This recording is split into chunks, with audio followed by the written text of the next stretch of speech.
Vous croyez quand on fait du mal à Dieu, ça ne fait pas mal?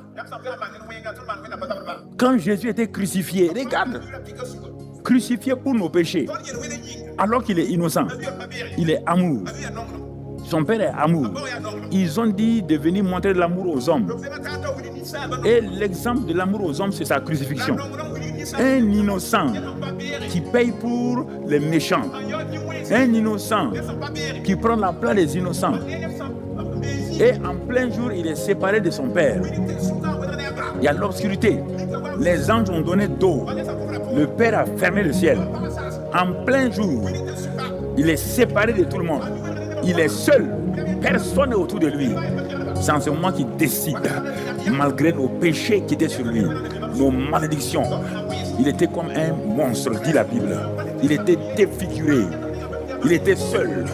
Il a crié, mon Dieu, mon Dieu. Il n'a jamais dit ce mot-là. Quand il est devenu monstre comme ça, il dit, mon Dieu, pourquoi m'as-tu abandonné? Pourquoi m'as-tu abandonné? Les anges veulent l'aider. Dieu dit non. C'est pour ça qu'il est venu. Les anges veulent s'approcher. Dieu dit non. C'est pourquoi il est mort. C'est pourquoi il est venu. Lui et moi, on s'est entendu qu'il vienne et qu'il souffre comme ça pour que l'humanité comprenne qu'est-ce que l'amour. Même quand on te fait du mal, même quand on te fait de l'injustice. Regardez l'humanité, regardez l'amour que mon fils est en train de vous montrer. Et quand il est arrivé à un moment donné, il a dit dans son cœur, je ne suis pas venu pour condamner les gens. Il a changé brusquement de langage. Il dit maintenant, Père, pardonne-leur, car ils savent ce qu'ils font. Quand il disait ça, est-ce qu'on l'avait descendu de la croix?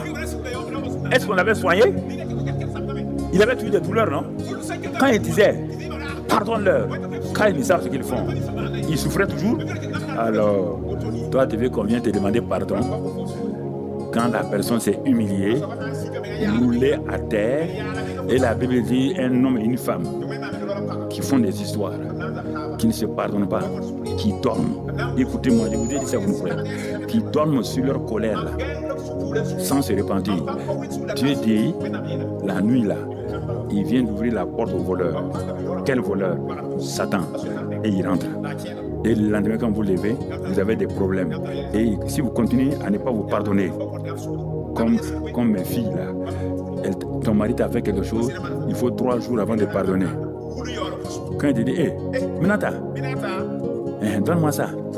Tu dis à l'enfant là, tu dis à ton enfant, tu parles à ton mari à travers ton enfant. Va prendre le tabouret là pour aller donner à ton père. Le mari est à côté ici. Toi, tu envoies ton enfant là-bas. 3 jours, chaque nuit, Satan pénètre. Chaque nuit, il pénètre. Avant que vous sachiez, il crée des problèmes dans votre famille. Quelques temps plus tard, rien ne marche. Les enfants ont des problèmes. Le mari a problème. La femme a problème. On vous dit ça, vous ne voulez pas dire. Il dit, ne donnez pas accès au diable. Quand vous refusez de pardonner. C'est vous qui donnez. C'est celui qui refuse là, qui donne accès au diable. Si nous marchions comme ça là, quel problème il y aura dans les églises? Les gens ne se pardonnent pas.